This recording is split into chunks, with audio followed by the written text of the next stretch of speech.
Quick, Danny. First player of the 2026 Cincinnati Reds that you think of? Elly De La Cruz. Hey, that's exactly what I was looking for. Let's go. Good answer.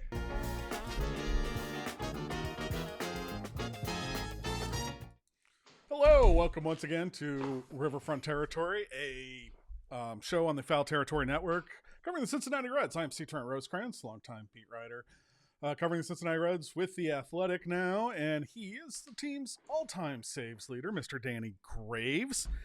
And Danny, we're going to continue our discussion position by position, look at this upcoming Reds season with, well, as I asked you, the first thing that most people think of, Danny Graves included, even when we're talking about maybe a guy who's top 10 starting pitcher, we're still looking at Elly De La Cruz. That's right. I mean, honestly, it's tough to take your eyes off Elly De La Cruz. I mean, we all know what he can be and what he is.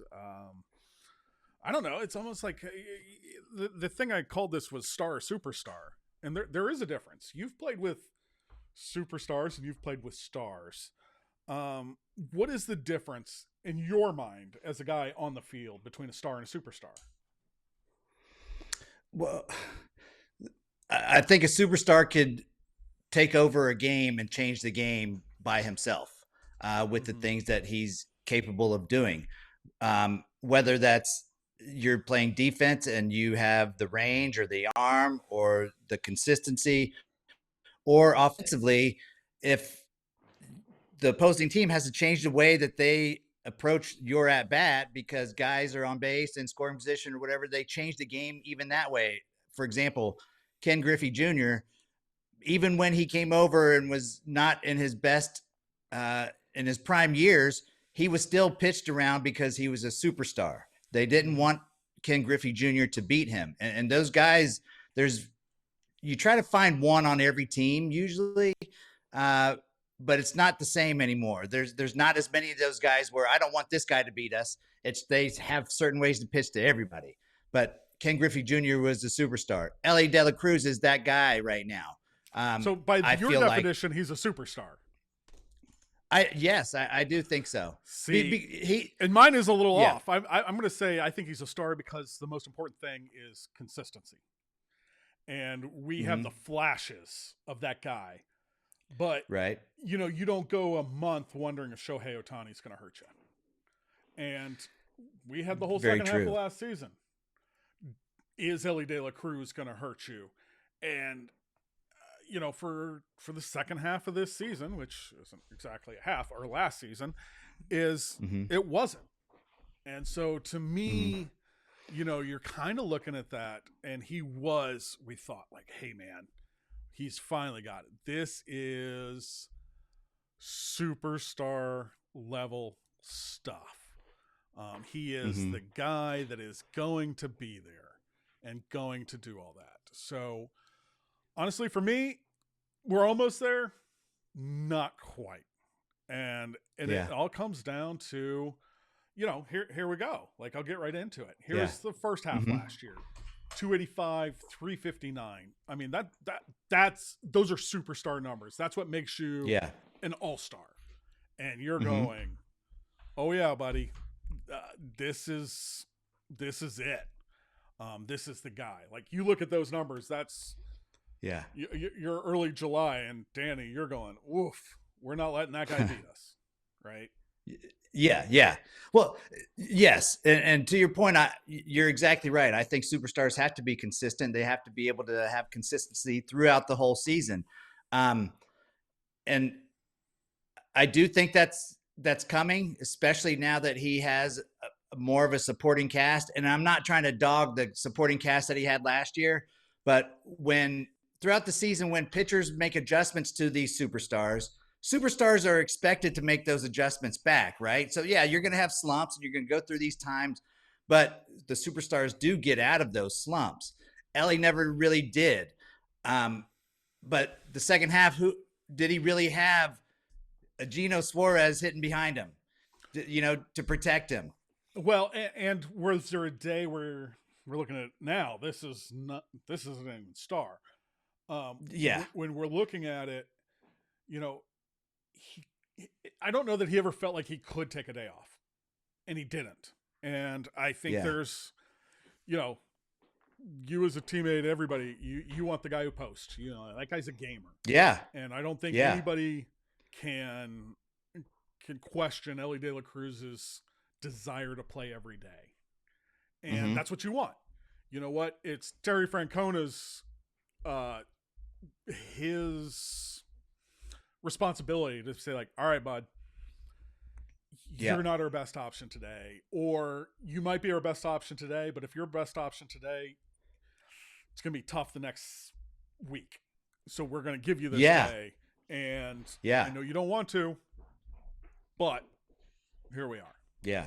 So you can be mad at me. You can complain and go tell the media that I want to play, but I'm not allowed to play today. But you're going to get a day off because I need you later. I need the real Elly later, because these numbers here, Trent, if you put up the first half and second half and no names under both of them, the second half guy stinks. Right. Like flat out. That's not a star. Right. That's not a starter. unless you're putting up like Gold Glove game-changing defense. Like if Ke'Bryan Hayes is putting this up and he's hitting ninth and playing Gold Glove third base that takes pressure off everybody else, I take it. Yep. It's not what I'm hoping easily, for, but I take it. Yeah. But if this is the guy that's batting third and has battling inconsistency in the field at a premium position, it's not working. And he was hurt, right? But that doesn't matter. Like, you don't grade on a curve in a game. Like, they weren't exactly doing well. No, the scoreboard is, for all our advanced stats, the scoreboard is the only one that really matters. And it's not that advanced. Yeah. No, those are just basic numbers. I'm good at basic. Yeah. So, but hopefully Tito does take, the responsibility of making him have days off, because we don't need an Iron Man. We don't need another Cal Ripken Jr. We don't even need anybody to try to do that. But there's going to be times where he's not going to feel 100% the whole season. That's a given.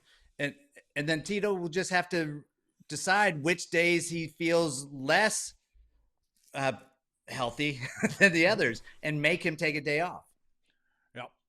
Well, with that, we're going to take a break for a word from our sponsors. Hey, sometimes we do a little game on Foul Territory called Role Play. It's not what you think. We're just picking up our phones and we're talking as if we're somebody in baseball. But if you'd like that phone to be a little bit cheaper for making phone calls, who should you call, Kratz? Mint Mobile, because you get all the same speed with a tiny little price. Same coverage, tiny price. Ready to stop paying more than you have to? New customers can make the switch today, and for a limited time, get unlimited premium wireless for just $15 per month. Switch now at mintmobile.com/territory. That's mintmobile.com/territory.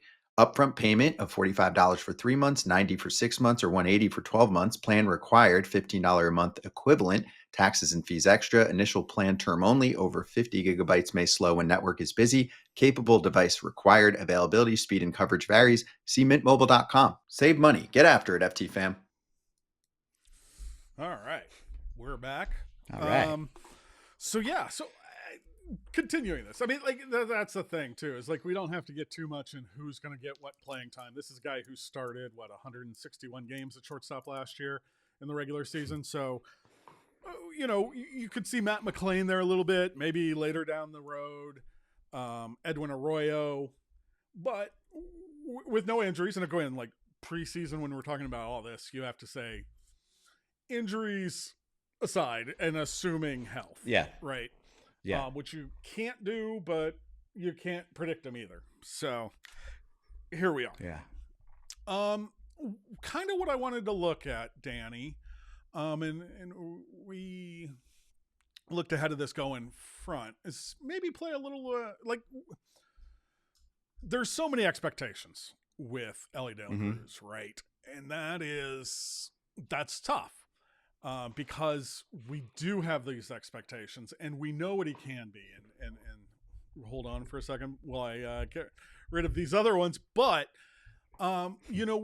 this is a guy that we've seen a lot of and that we know can be so good. This is what he was last year when we're going back to my favorite baseball savants. You're looking at the best base runner in the game. And that's not just stolen bases. And I think sometimes we look too much at stolen bases to justify or judge base running, because base running is not just stolen bases. Like, I mean, think about a guy like Scott Rowland that we saw up close, that you saw, like, when you're on the mound, there's a lot of reasons you come into the ninth and you don't want to see Scott Rowland. You don't want to see him at the plate, but you also didn't want to see him on the bases because he wasn't the fastest guy. But like, think about Scott Rowland or Larry Walker. Yes, you're on the mound and you're like, oh no, any mistake the guys behind me make or any mistake I make, that's an extra 90 feet. Yep.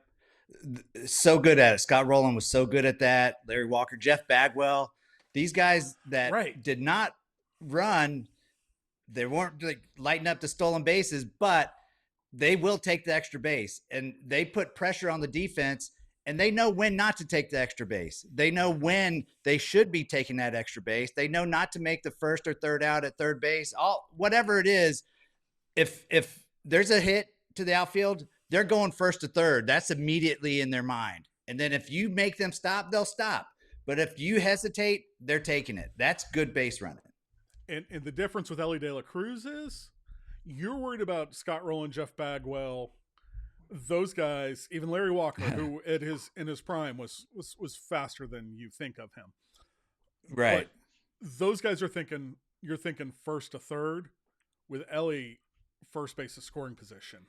And you know that he has the instincts, the smarts, and then this pure speed. Yeah. That it's first to home. Like it is, he is in scoring position at first that other guys just, that very few other people are. Yeah. So with Elly on first, and there's a ball in the gap or even a ball anywhere to the outfield where pitchers are typically going to back up third base, waiting for the throw, you need to go back up and get ready for home because there's a good chance that he's going to try to score. Unless the other thing stopped, he's going to try to score. Then you also have to worry about the trail runners. Yeah. Because if Elly scores, okay, great. But you don't want that guy at first taking second. To get to scoring position. Because you're trying to get Elly and all your concentration is on Elly. And that's where this base running and that where he can have so much more impact than it. That's where reputation comes in because that pregame meeting, every pitcher meeting, every catcher meeting, every defensive meeting, they're starting like we did today. They start with 44. Yeah. Yeah. And they should. And the pitcher's meeting should be careful because he's going to take some stolen bases. If he steals second, he's probably going to try to steal third. But the thing is, it's already in their head. Elly could say, I'm not going to steal a base all season. I'm not going to try all season. But the pitchers will still be in their minds that you got to keep this guy close. You got to be quick to the plate, give your catcher a chance to throw, whatever it may be, change the pitches that you throw because he's on first. It's a huge impact to have that guy. And like we kind of talked about last week, now, and no disrespect to some of the guys who hit behind him last year, none of those guys had 49 home runs. None of those guys are going to pounce on any mistake and make you pay like the guy that should be hitting behind him this year, because that guy hit 49 bombs last year. And it's not a one-time thing. He's done it before. He's done it in this ballpark. And he's going to be playing half his games in this ballpark. And Eugenio Suarez played 3 games last year at Great American Ballpark and hit 2 homers. Over he sees it pretty well. Games, that's like, what, 55, 60? So that's pretty good. I don't think he will hit that many at home. But if he hits 20 at home or 25, and that doesn't seem like that much, does it, Danny? No, not at all. Not at all for a guy like that. Year. Yeah. So, I mean, 20 to 25, that's half of what he hit last year, and you play half the games at home. So it's not out of the question for sure. And a guy like Gino, he had a bad year and he still hit 30 home runs a couple years ago, like a horrible year, and still hit 30. Year, his last year at and it was 31, right?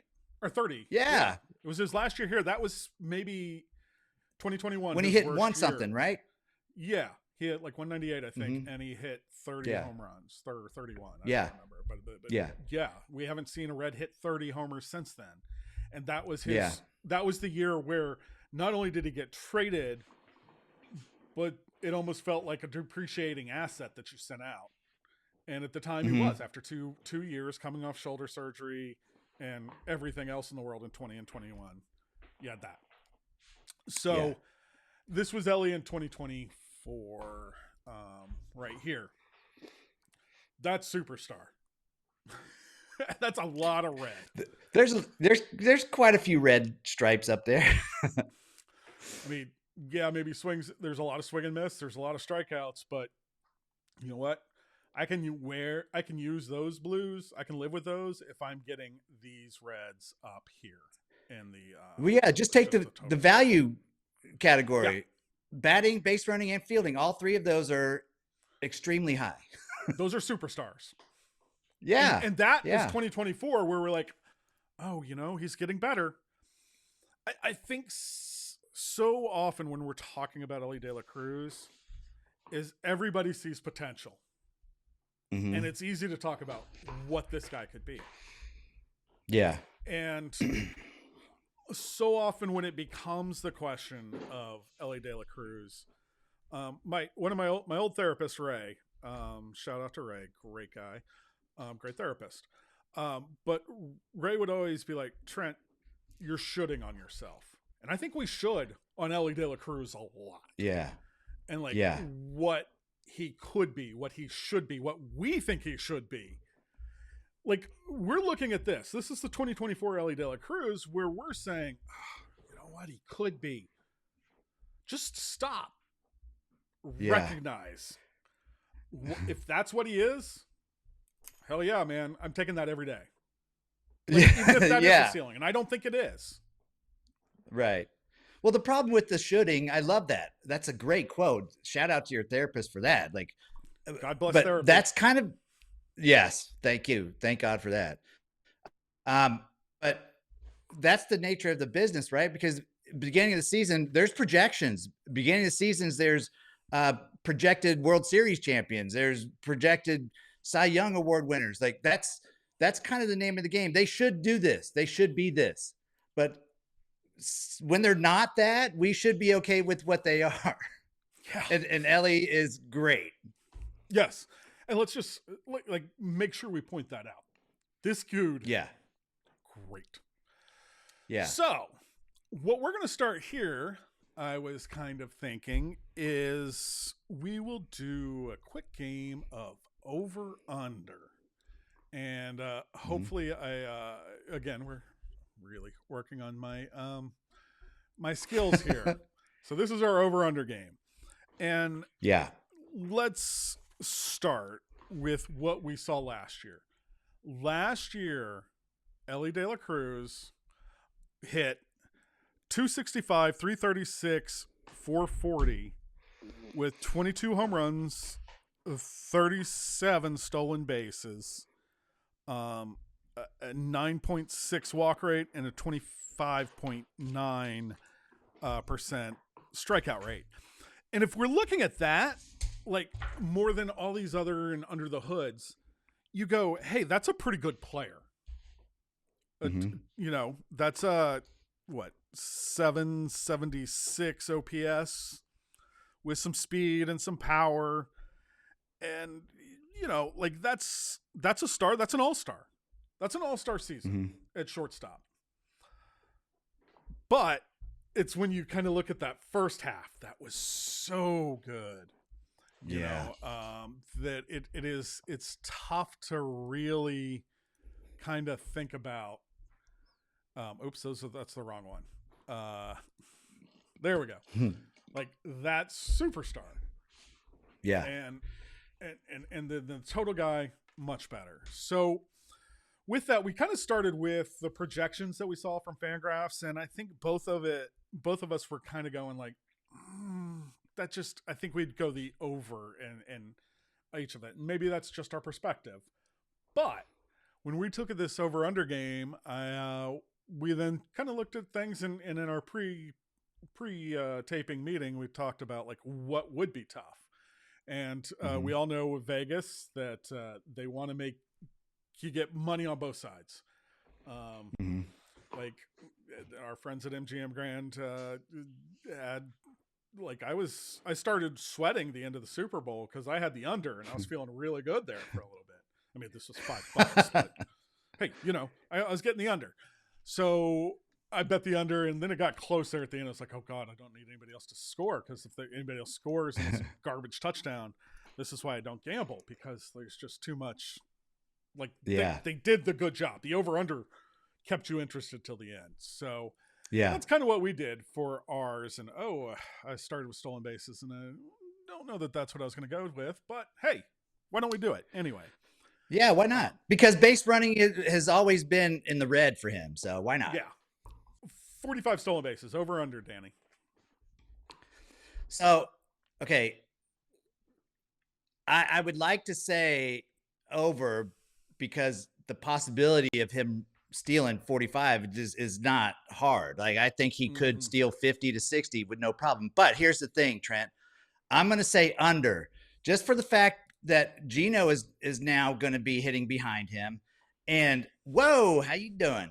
And the thing with Gino hitting behind him, man, that is very distracting. It's distracting as a pitcher when you have Elly on first. So what's going to happen with Gino hitting there? I think if the more that Elly steals, the more times you're going to have somebody in scoring position, so that's more opportunities for Gino. So I think as an opposing pitcher, you're okay with him stealing, because now you can pitch around Gino and get him to chase some pitches out of the strike zone. And if you walk him, okay, then you have first and second.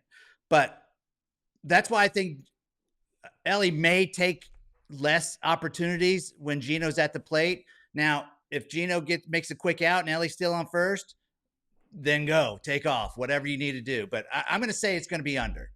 I know that was a long spiel, but no, those things got me distracted. I'm going over. I just look at that handsome fella. I know. Yeah, you know, you can tell who's in charge of this. Like, that's the best photo ever taken of me, and I don't know that is, but it's my favorite taken of Danny. So I'm gonna go over. Just, you know, like last year, that second half he had 2, and he still finishes with 37. And I think there's going to be almost like freedom for Elly that, hey, if I run and I get thrown out, you know what? The guy behind me might just put one in the seats anyway. And I'm not going to worry about if it should have been a 2-run homer. I'm just going to celebrate that it was a 1-run homer or whatever. Yeah. So that's kind of where I'm going on that one. Okay. Yeah. So Danny, how about that? Was that fun? Yeah. No, I like that. So let's see. Do we want to go with the rates, or do we want to let's just go straight home runs? We'll do home runs, and our over under we set there was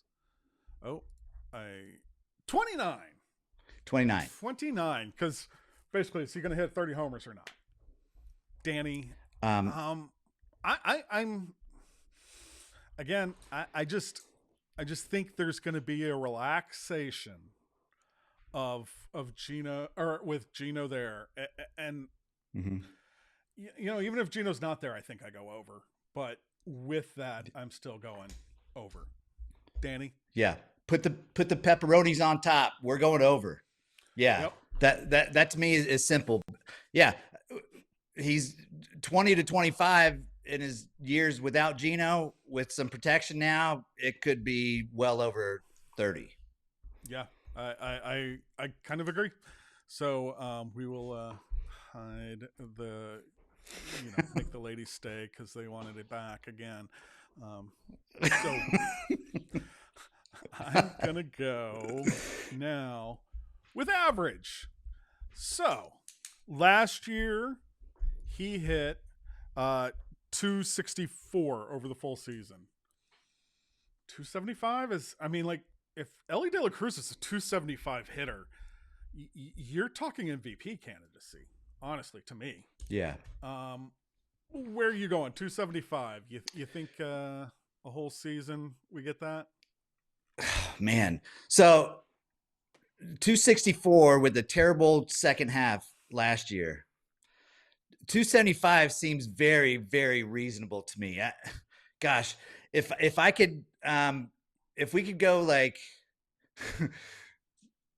yeah, I'm going to take the 270. You this is easy, right? Easy, yeah. 270 would be easy for me. I would say over without a doubt. I'm saying 275 to 280. I think that's doable because he might get better pitches to hit.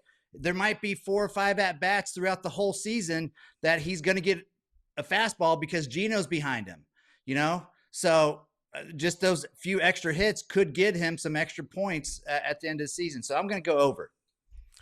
Yeah, I'm kind of with you that it's a tough one. And if it were I know, like, what's the difference between 270 and 275? But 275, it feels easy. 270 and 275, it just seems those round numbers are fun. I'm going to go. So 270, you would say, if it was 270, over. You say over. Yeah. So you're. We're splitting hairs here because you're like, I can see him going 275 to 280, and I'm like, I see him 270 to 275. Like that's I hopefully that means that the over under we set was tough. But the fact and the difference could be just a few hits, right? Is tough. That's good. Yeah, that's really good. In baseball today, especially a guy who does the other things that he does. So, yeah, 275 is gold because of what other things that he does. Mm-hmm. All right, so now we are going to go with on base percentage, and let me as much as we want those there, I'll hide them back. On base percentage last year, 336. And, remember when we were talking about Billy Hamilton's speed and all this, and we're like, man, leadoff, if he could just be league average of at the time was like 320, and I think it's around there now. How much would he do? Again, this is almost the thing where we're like, the should and our expectations of him. For a guy that strikes out that much, and his walk rate's been improving, 336 I think is okay. So we set at 340. And where are you on this? So in the production meeting that we had, like true professionals. Yes, of course. I initially was thinking 339 is the highest he's had, and that was his best year in 2024. So I was thinking possibly under, but after us speaking these other things out, like I'm going over 275 with average. I think he's got to go over. He's got to be over 340. You mentioned his walk rate is improving a little bit. His strikeout rate went down from the year before that he had a good year. So, let's go over. I'm with you. Like, not fun for debate. We're not going to yell at each other, but I'm with you. We're not going to yell at each other even if we disagree. So we might. Well, you're getting comfortable here, so I don't want you to get too comfortable.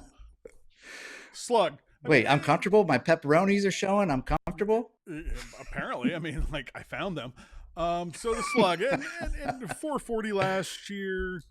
I think this one, did we go with the projections? Because a lot of these we looked at Fangraphs projections and we're like, I think we'd all take the over. So we kind of bumped.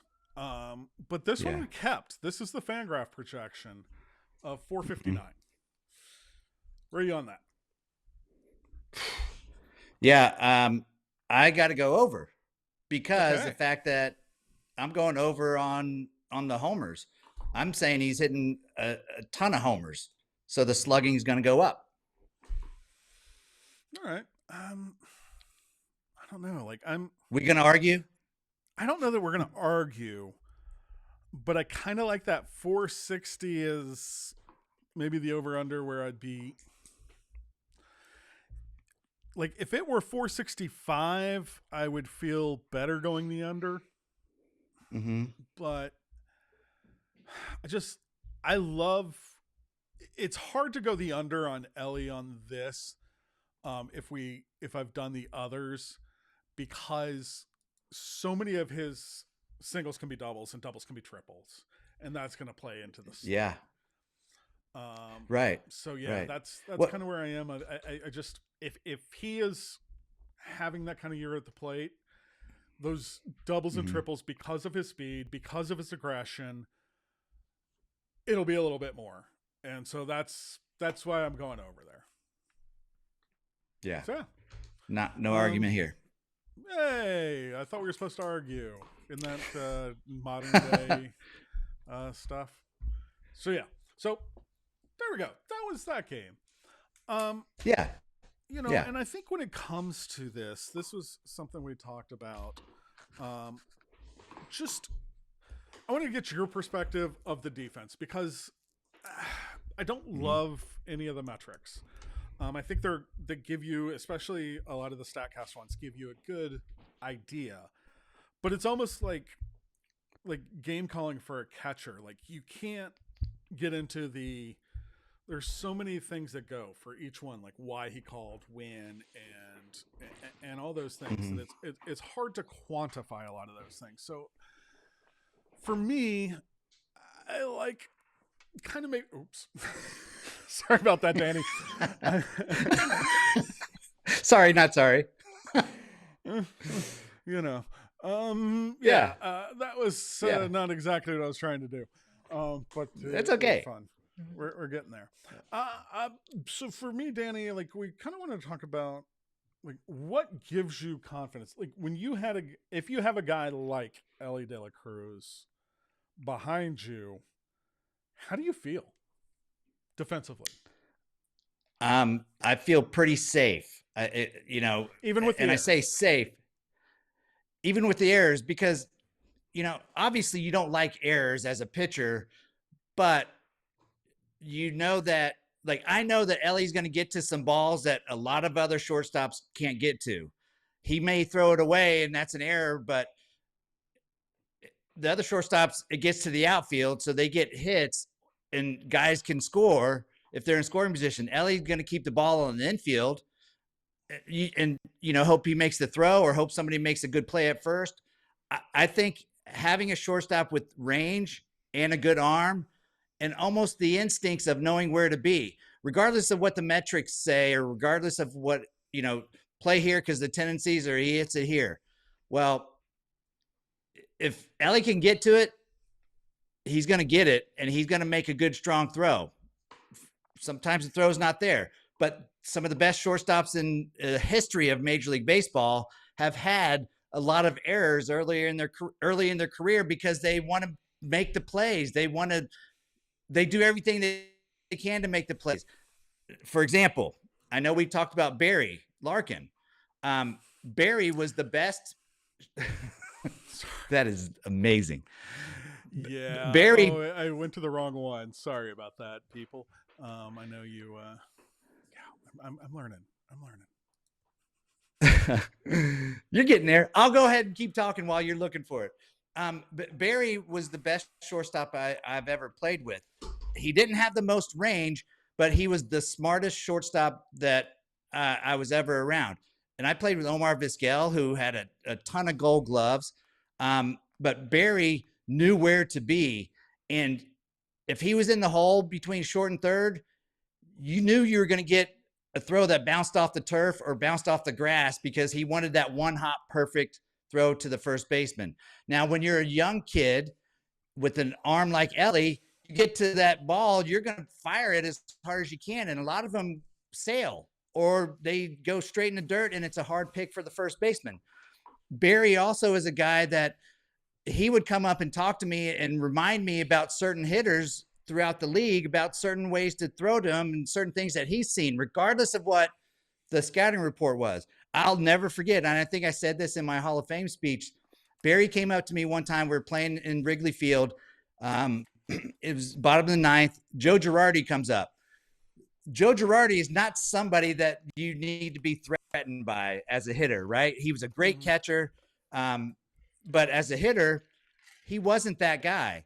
But he came up with the runners in scoring position. And Barry came up to me, and I'm thinking in my head, like, what could he possibly be saying? He's like, well, this guy's first ball, fastball hitter. I've seen it so many times. If you're going to throw a fastball, you better locate it and get that ball to sink the way you want it. And I'm telling you, the first pitch I threw, Trent, sinker, down and in, he grounded the ball right to Barry, third out of the game, game over. And I'm like, this is unbelievable. Now, can you tell me, I'm sure some other shortstops have done stuff like that, but to have a shortstop come up and tell you things like that on a hitter that you weren't worried about to begin with, that's gold. That's gold. And, you know, having the smarts to be where you need to be position wise makes up for a lot of guys that don't have the range. And, you know, there's another part of this too, for me, and I saw it a little bit last year, and I think we're going to see it more with a full season and a full spring.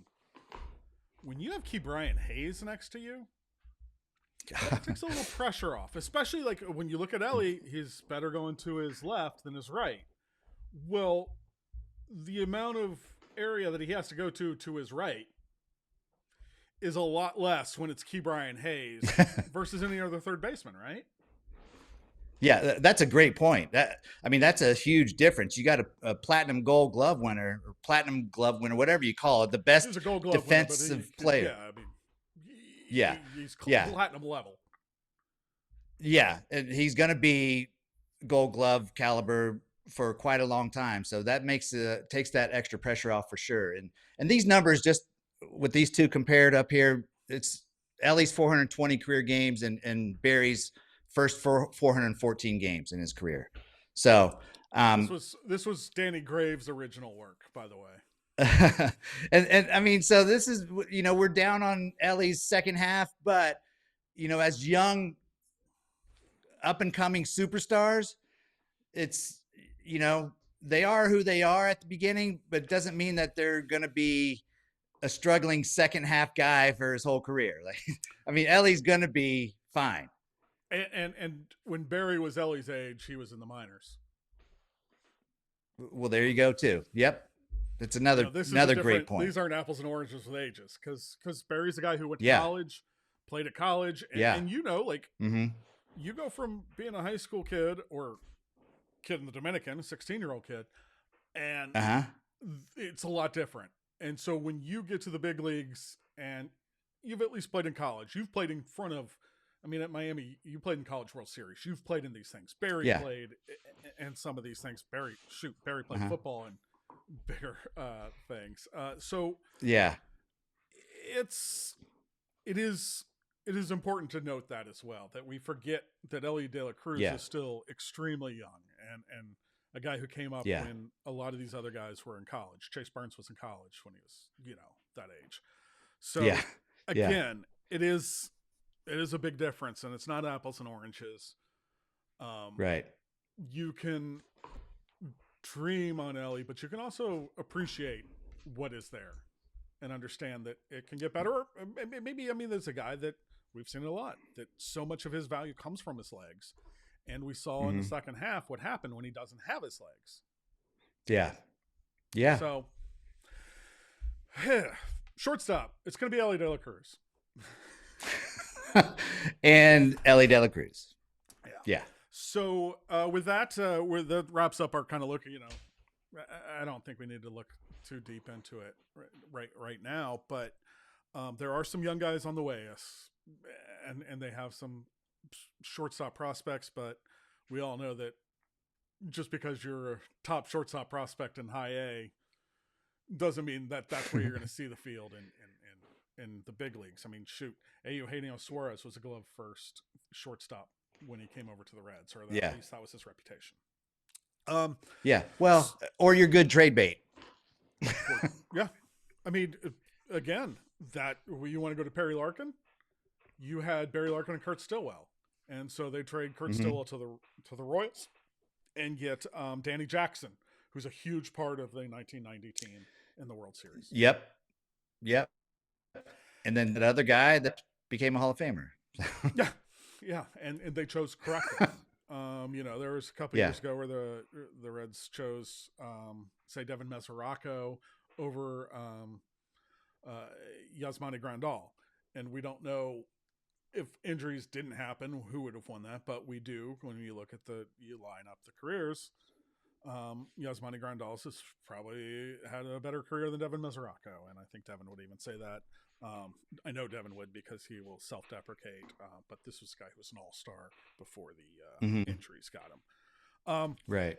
But yeah, so like that's where we are. Our next episode, we're going to talk about third base. We'll also get into a little bit of this week. Spring training is actually starting on Monday. Pitchers and catchers report, but pitchers and catchers reporting is a more romantic sound for fans than it is for those on the ground.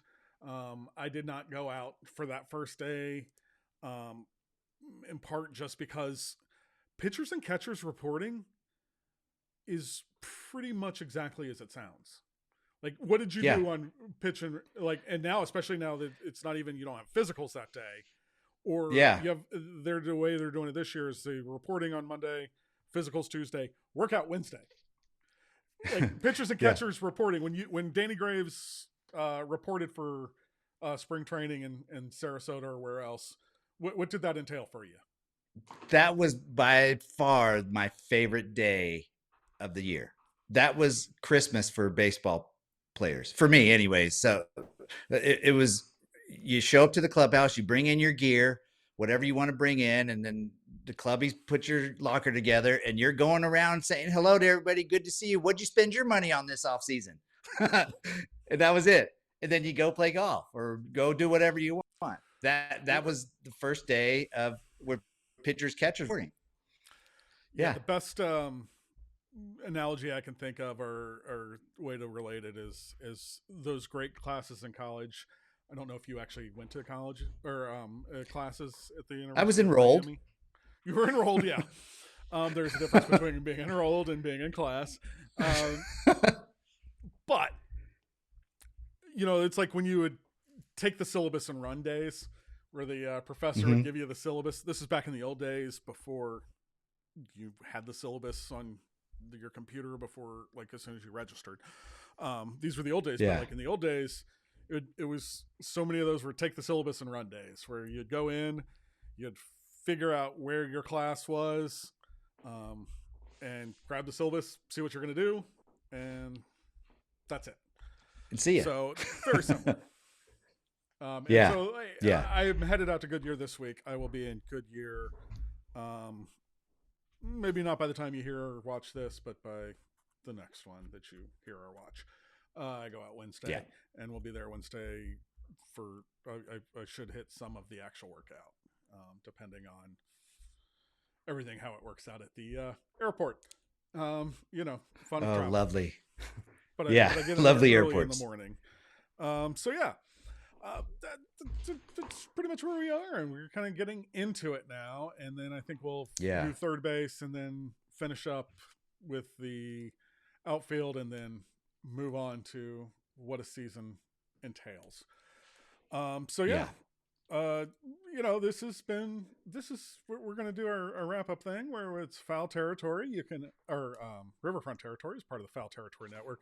If you have questions, comments, concerns, you want other pictures of Danny sent to you, you can always email us at riverfrontterritory@gmail.com. Maybe one of these days in Springs, we could do like a live thing and take live questions. We just gotta, I mean, quite honestly, I gotta make sure that somebody would be paying attention, and that's on me, that we would get some, but I think we could have some fun that way.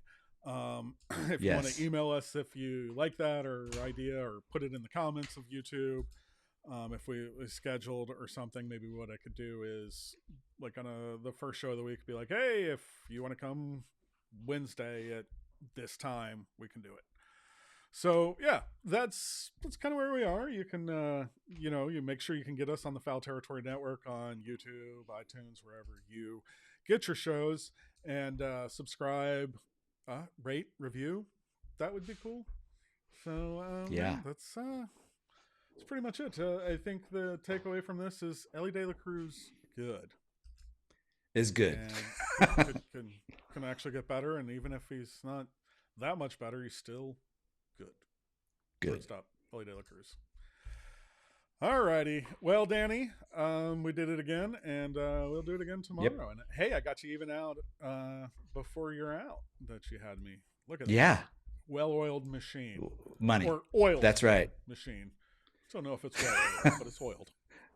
So, for Danny Graves, I'm C. Trent Rose, and we shall see you at a later date. Oiled up.